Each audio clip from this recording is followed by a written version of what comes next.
look at this sunrise. Good morning, guys. It's 49 degrees with a beautiful sunrise in Springfield. The south and east wind pretty calm. We've got temperatures at 55 in Branson, 49 in Harrison, and 52 in Fort Leonard Wood. So pretty pleasant out there this morning. Warm again today, 79 by dismissal, mostly sunny and gorgeous. Closer to 80 degrees to the south and west, some lower 70s to the north and east. We drop to about 60 degrees tonight, and then by tomorrow, temperatures really warm in the lower 80s, 83 degrees in Springfield, but it will come with strong winds. Winds stay calm today, but pick up on the overnight. By tomorrow, we're looking at southerly winds gusting in excess of 40 miles per hour. Some wind advisories will likely be needed, and then they stay pretty gusty as they shift to the north and west on Thursday as a cold front comes through. So we're looking at sunshine, but windy on Wednesday, 83 degrees. We start at 67 on Thursday, then temperatures tumble on those gusty north winds, bringing in that colder air mass. We start at 67, fall through the 50s all day, some cooler 50s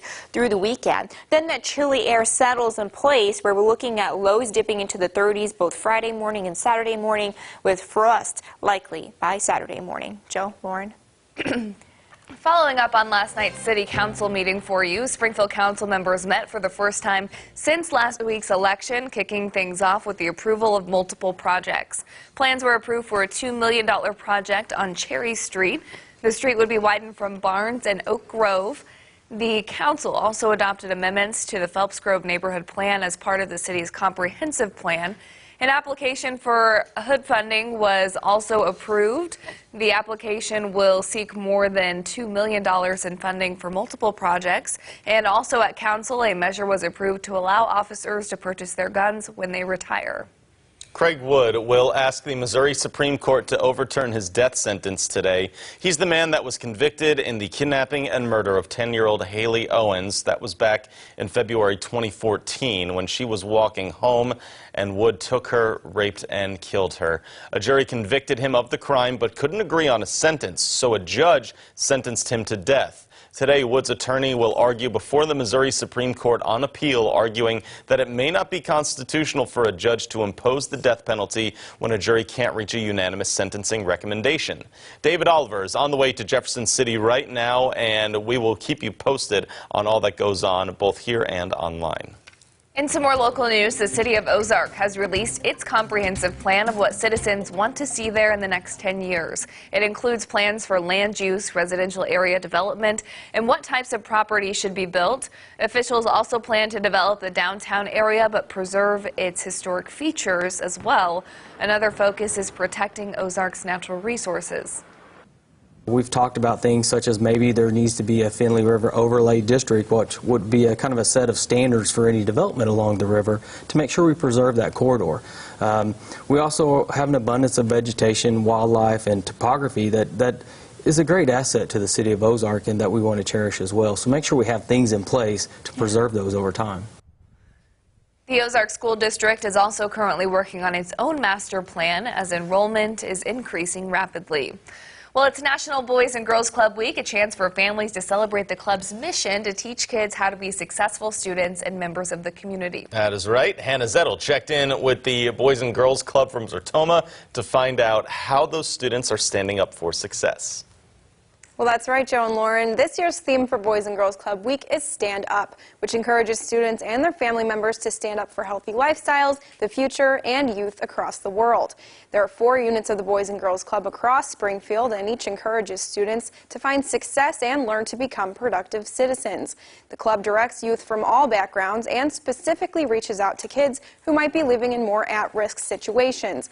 Students participate in a range of developmental activities that teach them the values of life and self-esteem. National Boys and Girls Club Week is especially devoted to the club's mission and, according to Amber Alcorn from the Sertoma unit, encourages students and their families to celebrate their success. All the clubs, ideally, around the nation are celebrating this week just what Boys and Girls Club is about. So celebrating the fact that we get to provide unique opportunities for kids that they wouldn't otherwise have. We get to celebrate this kind of extended family that we are. Stand Up Week features themes like Stand Up Against Bullying, Stand Up for Healthy Lifestyles, and Stand Up for the Future. If you're interested in getting your child involved with the Boys and Girls Club, head over to their website at bgclubspringfield.org. Thank you, Hannah. Making news now. Documents from the U.S. Coast Guard explain why a powerful water bilge pump was removed from duck boats on Table Rock Lake. The Kansas City Star published an article detailing its investigation into thousands of Coast Guard reports on amphibious vehicle regulations. The Star says Ride the Ducks in Branson asked for the replacement of a water discharging pump with a less powerful one in 2005. The bigger pump was designed for extreme conditions, but the company claimed it was hard to maintain and had limited use. The Coast Guard approved that change, but boats were not to operate on the lake if waves exceeded 2 feet. On the night of the duck boat incident, waves were nearly 4 feet high. A spokeswoman for Ripley Entertainment says that the water appeared calm when the tour began, and the company said it complied with all Coast Guard regulations.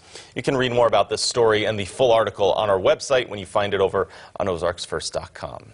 Beginning today and into tomorrow, the Missouri Job Center is hosting a one-stop pop-up on Park Central Square. It will be located outside of the Springfield Greene County Library branch on the square and will open at 9 this morning, running until 3 p.m. The event provides the resources of the Job Center to those who may not be able to travel to other Job Center locations. It includes regular Job Center services like resume writing, job searches and skills assessments, or information on job skills classes. If you cannot attend today, it's open again tomorrow, same hours, 9 to 3. An effort to help make the transition to legal medical marijuana easier on residents, Osage Beach is hosting a public forum on Amendment 2 later today. There will be a discussion on what the legalization means for the community and to gather feedback from residents on that issue. If you can't go tonight at 6, the city has also made a short survey regarding medical marijuana in the community available. Let's take a look now at what's up after daybreak. I'm Nora O'Donnell. Coming up, our series School Matters looks at a new program in Alabama that trains staff to treat opioid overdoses in school. That's all coming up here on CBS This Morning.